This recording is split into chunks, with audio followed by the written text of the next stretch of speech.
Governor Polis today unveiled what he calls historic legislation to address the state's critical shortage of affordable housing.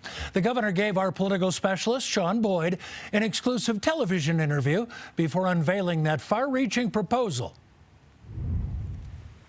The bill is about more than housing. It's a climate bill, transportation bill, conservation bill, a bill that is backed by one of the most diverse coalitions I've ever seen at the Capitol and opposed by virtually every municipality.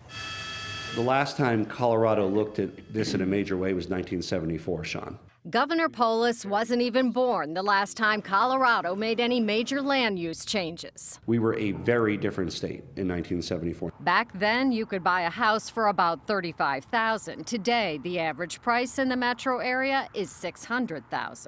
We've simply got to change that. Which is why he is pushing sweeping new legislation a year in the making.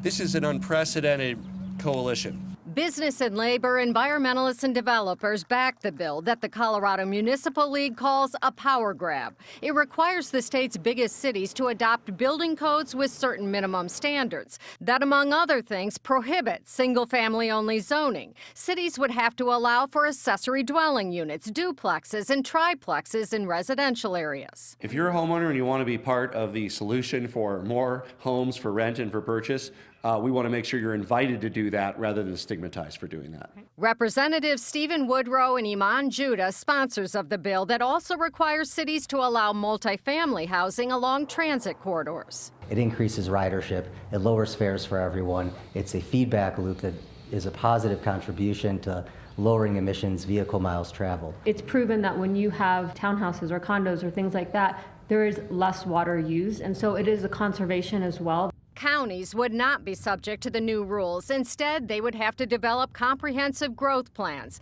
Teller County Commissioner Dan Williams, a Republican, and Summit County Commissioner Tamara Pogue, a Democrat, say the bill encourages regional cooperation. And the housing crisis really doesn't respect a county border or municipal border.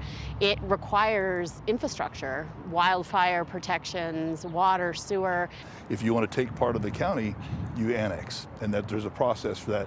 But sprawling into the county is a wink, wink. How did this end up being in our county? So our roads, our budgets. The governor says it's about leveling the playing field. You have communities that have contributed to the housing crisis by making it very hard to build anything in that community. You have other communities that are forced to shoulder an unfair amount of the burden. We really succeed or fail as a region and a state, and this will help Colorado succeed as a state. The bill allocates $15 million to help local governments with implementation. They would have until December of next year to create a building code that incorporates the minimum standards or would be subject to a state code. Sean Boyd, covering Colorado First.